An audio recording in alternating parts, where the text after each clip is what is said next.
I think it's fair to say that we've all had an interesting month on the international and military affairs stage.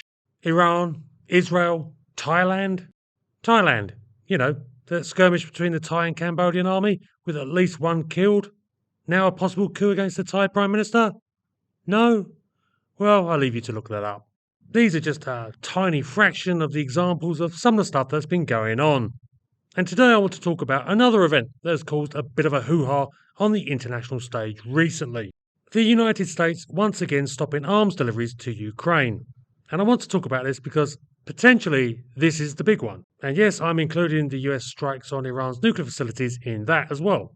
On July 2nd, Secretary of Defense Hegseth said that he was ordering a pause in continued supplies to Ukraine on the grounds that there were concerns over stockpiles of weapons available for use by US forces in the event of conflict.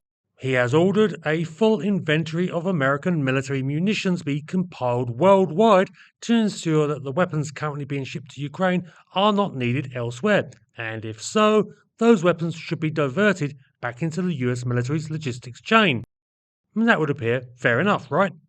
The US and its allies have had a busy time of it of late, what with the Israel-Iran conflict, continued actions against the Houthis in Yemen by the United States and various European and Middle Eastern allies, as well as continued concern about Chinese military power, which, let's be honest, seems to be the current administration's principal area of concern.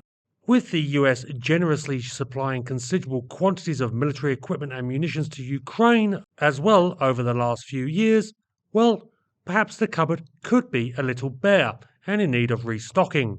I mean, it would be logical to attend to America's defense needs as a primary concern. I completely agree.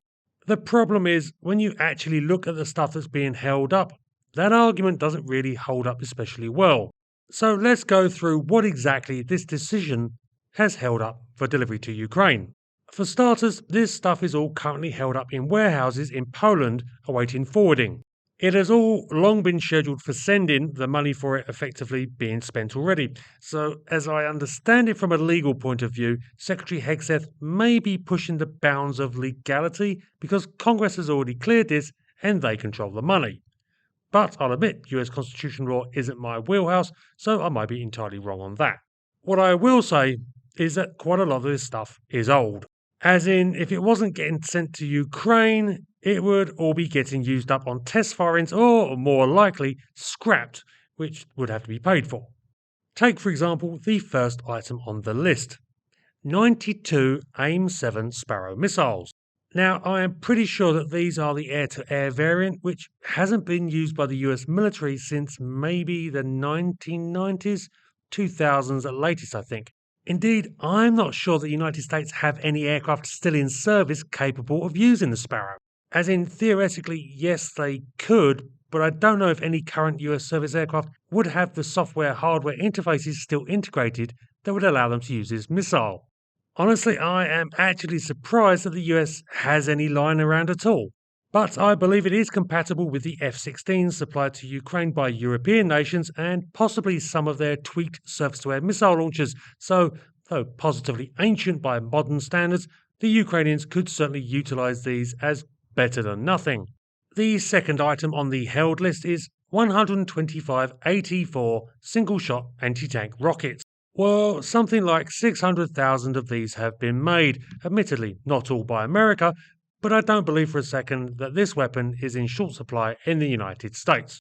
In fact, I strongly suspect that the US military has to literally dispose of more than this number of AT-4s from their stocks probably every month as they age out. I mean, this is a tiny number in the face of both current US and Ukrainian requirements. Difference is, Ukraine really needs everything it can get, while the United States would likely just dispose of these. The third items I'll combine. 25 Stinger missiles and 142 AGM-114 Hellfire anti-tank missiles. These are both current systems, so I can see an argument for wanting to keep them. But again, these are paltry numbers in the scheme of the US logistics system. Admittedly, Stingers were problematic when the US started sending them to Ukraine because they had to restart the production line because the Stinger was meant to be replaced, well, by now, and there were concerns that the shipments of these to Ukraine would deplete stocks available for US forces. But that was back in 2022, and now Raytheon, the manufacturer, is thought to be producing 60 of these missiles a month. So 25 doesn't seem like it would be denuding US defences. As for the Hellfires, the US has these by the thousands, and so once again, the number being held up isn't significant to the United States. In fact, I don't think any Hellfires needed to be bought in fiscal year 2023-24 because stocks were full. So I'm guessing these are once again old missiles as well that would otherwise be scheduled for disposal. Interestingly, I know Sweden has supplied these missiles to Ukraine for coastal defences, but I wasn't aware that the US had to date. So I think this is the first time they are doing so, certainly as far as I'm aware. I assume they will go with the Swedish shore-based launchers, but given the ingenuity that the Ukrainians have shown retrofitting Western ordnance to their legacy Soviet systems, maybe we will see a Hind with Hellfires, which would be interesting. Okay, so that's the stuff being held up that I really can't see the US having an issue with. Let's look at the more problematic items. 8,489 155mm artillery shells. Now, admittedly, that sounds like a lot. It is a lot, and it's important because while drones get a lot of the coverage, the Russo-Ukraine war is also an artillery war. Shell usage by both sides is prodigious, and the lessons here that the US military has presumably taken away is that they really need to boost their artillery stockpiles in the event they face a peer-to-peer conflict, which once again is fair enough. But I think a bit of perspective is required.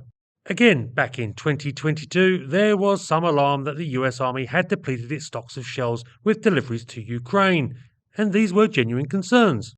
But that was because the US had delivered 806,000 155mm shells to Ukraine and was producing just 14,500 per month then.